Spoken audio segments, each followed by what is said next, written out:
Te haces sabio cuando eres capaz de recorrer tu historia sin dolor, cuando puedes caminar a través de tu biografía y no resentir ni doler aquello que viviste ni aquel que te lastimó. Porque venías de un camino de dolor profundo. Ahí está el resumen de todo el libro. Exacto, no, de ahí uno va viendo las partes, pero este es, digamos, tu mantra, tu principio. Eso es. ¿Qué tal? ¿Cómo están? Estamos aquí en Ellos y Ellas con una propuesta realmente interesante, peculiar y valiosa. El último libro de Paula López Espinosa se llama Transforma tu dolor en sabiduría, mis respuestas para pulir la joya de tu alma. Paula, colombiana, era o es, nos va a aclarar ahora, diseñadora de joyas y gemóloga. Y entonces la referencia, la comparación, es una comparación también que viene desde la experiencia de vida. Paula, gracias por estar con nosotros hoy. Gracias. Primero, vamos a hablar, por supuesto, del contenido de tus libros, pero ¿cómo se da ese salto? ¿Cómo se da ese salto de esta carrera que tú tenías a esto que ahora ya es una obra ya importante? Cuéntanos, por favor. Bueno, pues yo estudié diseño de joyas en Roma y siempre tuve como una inquietud muy grande por todo el tema artístico, por todo el tema del diseño, y por eso me fui a Roma a estudiar diseño de joyas. Después de vivir en Roma 4 años, me voy a Bélgica a hacer una maestría en diamantes y me certifico en gemología y me convierto como una persona experta en lo que es diseño, comercialización y todo el mundo del diamante.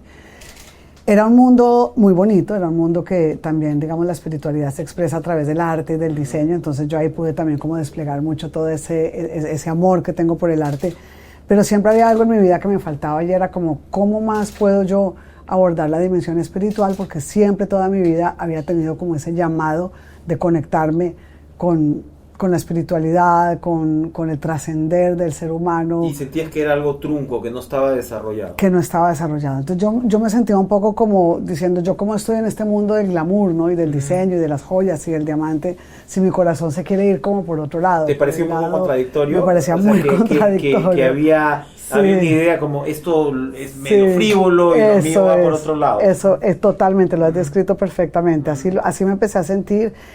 Y siempre tuve un llamado también muy fuerte por las poblaciones vulnerables, por ayudar y apoyar a las poblaciones vulnerables. Pero yo sentía que hay mucha gente, muchas ONGs, muchos voluntariados que apoyan a personas en situaciones vulnerables en términos materiales, económicos, sociales, pero no existían personas que dieran apoyo a poblaciones vulnerables en términos emocionales y espirituales.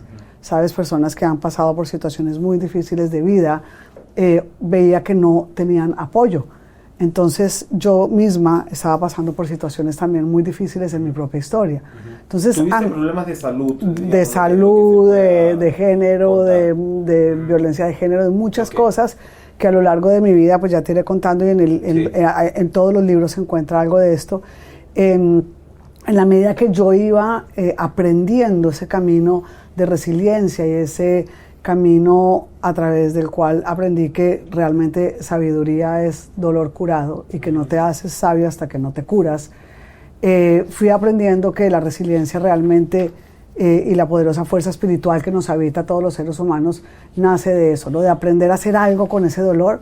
Y en mi caso, en la medida que yo iba aprendiendo a trascender las dificultades que la vida me iba arrojando, entendía que desde mi propia experiencia yo podía ayudar a otros. Es interesante lo de tu propia experiencia, porque finalmente ahí uno ve que estas no son palabras vacías ni que vienen de la nada. Cuando tú dices en el libro, te haces sabio cuando eres capaz de recorrer tu historia sin dolor, cuando puedes caminar a través de tu biografía y no resentir ni doler aquello que viviste ni aquel que te lastimó. Porque venías de un camino de dolor profundo. Ahí está el resumen de todo el libro. Exacto, no, de ahí uno va viendo las partes, pero este es, digamos, tu mantra, tu principio. Eso es, ¿no? Eso es, exactamente. Y claro, a ver, pero acá hay una secuencia, porque este vino primero, ¿no? Mis respuestas para el alma, que es en realidad tu segundo libro. Ese es mi segundo libro. Mi primer libro lo publiqué con Random House en Colombia durante la época de la pandemia, antecitos de la pandemia. ¿Cuál es el nombre del libro? Que se llama... Primero. Se llama espérate que tengo una confusión. El primero, bueno, este fue La joya de tu alma, fue el que publiqué en España, y el otro se llama Tu alma, una joya para pulir, porque todos hablan de la joya. Pero siempre tienes siempre tengo el diamante, la joya. Entonces, lo presentaste en el Ateneo en Buenos Aires, que fue digamos, un momento importante. Y este fue publicado en España. En España, La joya de tu alma. Exactamente. Evidentemente hay como digo, una línea conductor, pero son distintas propuestas. Son distintas. Si las tienes que diferenciar rápidamente, ¿cómo le explicarías a los lectores? Mira, Mis respuestas para el alma, que fue publicado en el Gran Ateneo de Buenos Aires, que para mí fue, digamos, como el momento cumbre de mi carrera, porque pues como escritor llegar a presentarse en ese maravilloso escenario literario no es fácil, hay que pasar por una junta directiva que escoge a los escritores que pueden presentarse ahí. Y ese libro es una recopilación de ensayos y reflexiones que he ido publicando en diferentes revistas en donde he sido invitada. Como Semana en Colombia, como In Cerca di Senso en Italia, como revistas en África, también escribí en una época para revistas en África, revistas de logoterapia y coaching existencial en Argentina y en México.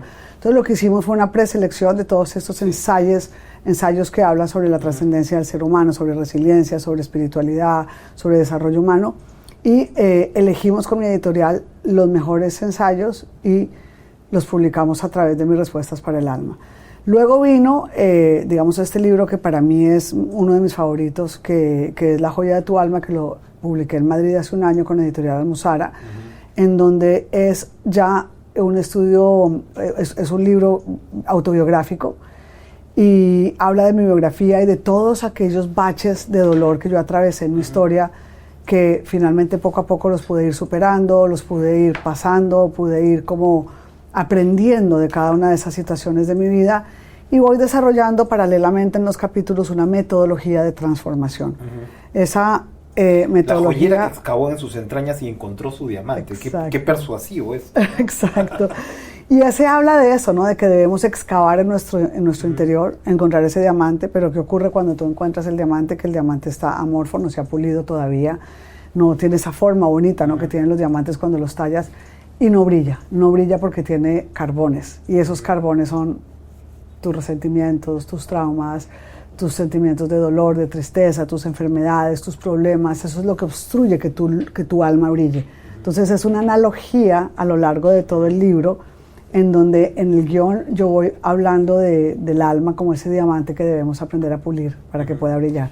Y el de Transforma tu dolor en sabiduría, bueno, el título lo dice mucho, ¿no? O sea... Pues mira que en ese libro de España, en el de La joya de tu alma, yo atravesé momentos muy duros, en situaciones muy difíciles que tuve en mi vida y que fui poco a poco aprendiendo a superar, aprendiendo a sortear, aprendiendo a aprender de cada una de esas situaciones.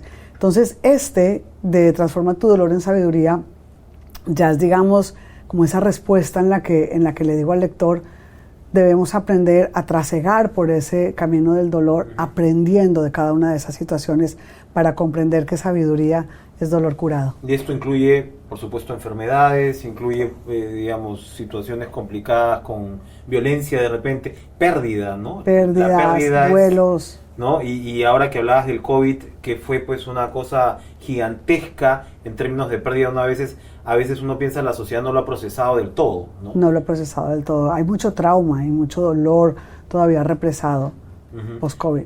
Por supuesto, recomiendo la lectura del libro, pero si tienes que resumir un poquito por dónde va el método, ¿por dónde va?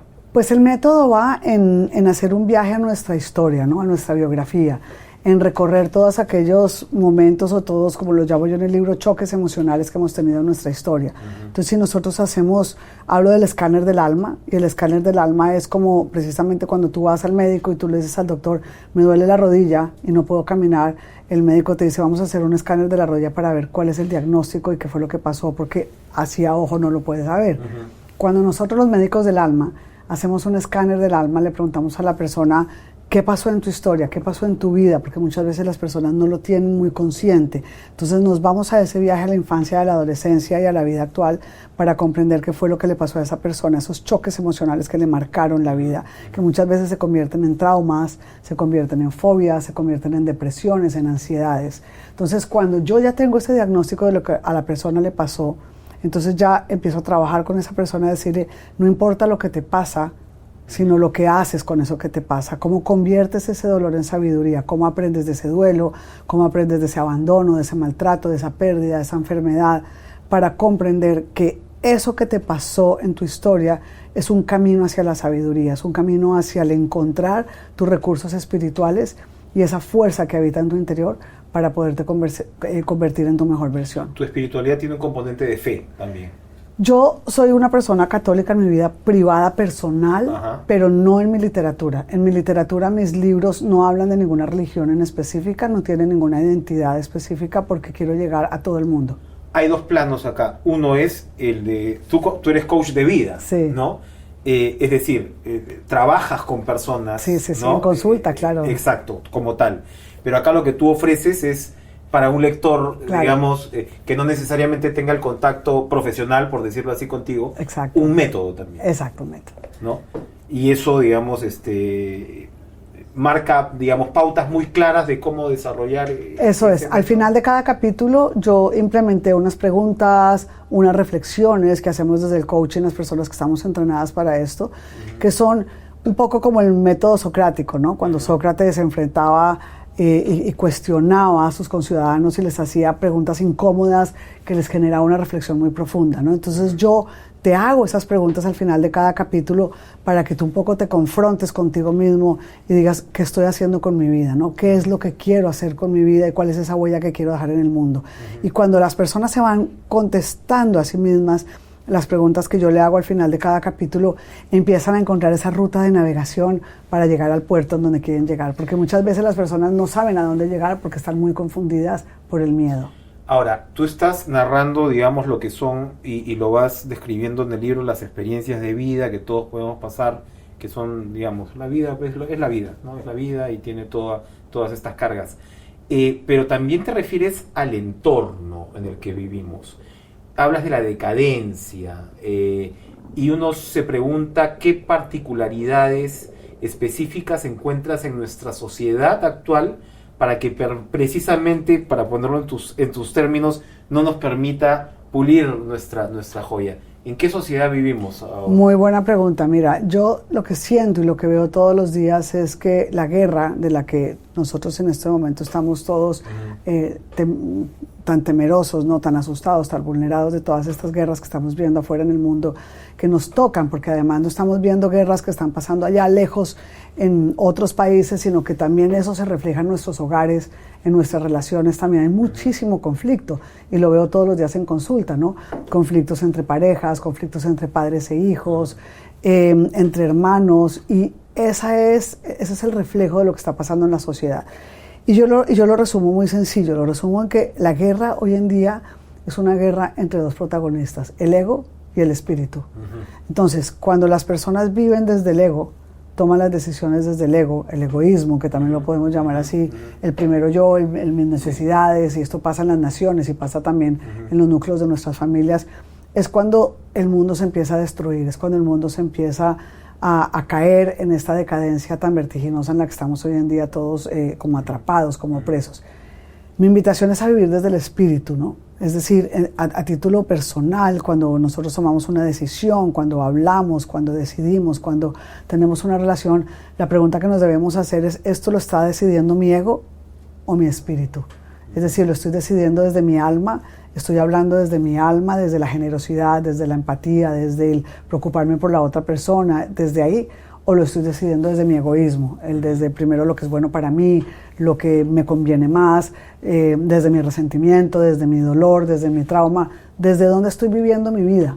Entonces, si lo vives como empresario, si lo vives desde tu trabajo, si lo vives como desde tu dimensión de pareja, de papá, de mamá, de hijo, y trasladándolo al mundo de la política, al mundo de las naciones, ¿qué es lo que pasa con nuestros mandatarios? Que están mandando desde el ego, a ver quién tiene más armas, a ver quién tiene más fuerza, a ver quién tiene más dinero, y por eso estamos como estamos. En el momento en que eso cambie y empecemos a iluminarnos como seres humanos y a decir, un momento, démosle más protagonismo al espíritu, ahí es cuando podemos realmente cambiar. Un mundo de redes sociales tampoco ayuda mucho, ¿no? Mira, las redes sociales pueden ser buenísimas si las usamos para construir, si las usamos para dar mensajes de amor, de paz, de resiliencia, como lo hacemos muchas veces los médicos del alma, no las personas que nos dedicamos a esto. Pero un mundo de redes sociales en donde solamente se habla de la vanidad, del narcisismo, del mírame qué tan guapa soy, sí, desde todos esos filtros que las personas sí usan para mostrarse perfectas, guapas, eso también le está haciendo mucho daño a la sociedad y mucho daño también a los jóvenes, porque se están usando muchas máscaras y la gente está usando muchas máscaras que lo distancian de su ser auténtico. Está viviendo en el Perú, para terminar en un tono personal, para recordar que la vida siempre da cambios inesperados. Sí, entre Perú y España, pero pasando muchas temporadas en el Perú. ¿Y cómo te has sentido acá? Muy bien, me ha encantado, he encontrado una gente maravillosa, he encontrado, mira que este libro es el fruto de hacer un escáner del alma del Perú. Ajá. Y he encontrado que en Perú hay muchísima sed de espiritualidad, de hablar de estos temas, de desarrollo humano, de cómo puedo ser mejor persona, de cómo puedo vivir en una sociedad que quizá me asusta, que quizá me pone en situaciones vulnerables todos los días, ¿no? La inseguridad, las crisis, las guerras, todo esto. Y veo que desde que empezamos a hablar del libro y de la presentación del libro, tenemos más de casi 200 personas confirmadas para la presentación, porque hay mucha necesidad en el alma de los peruanos, así como de los colombianos, de los españoles, yo creo que a nivel global, de alimentar esa dimensión espiritual, porque yo creo que ese es el antídoto contra el vacío existencial. Vamos a pasar por el escáner entonces. La presentación es los primeros días de abril, pero esto ya el libro ya está ya el libro está en librerías. Perfecto, sí. Así que bueno, nada, recomendamos Transforma tu dolor en sabiduría de Paula López Espinosa. Gracias, Paula, por venir no solamente a compartir tu carrera, sino tu filosofía de vida. Gracias por estar hoy con nosotros. Gracias a ti, al Perú, por recibirme. Fantástico. Nosotros seguimos.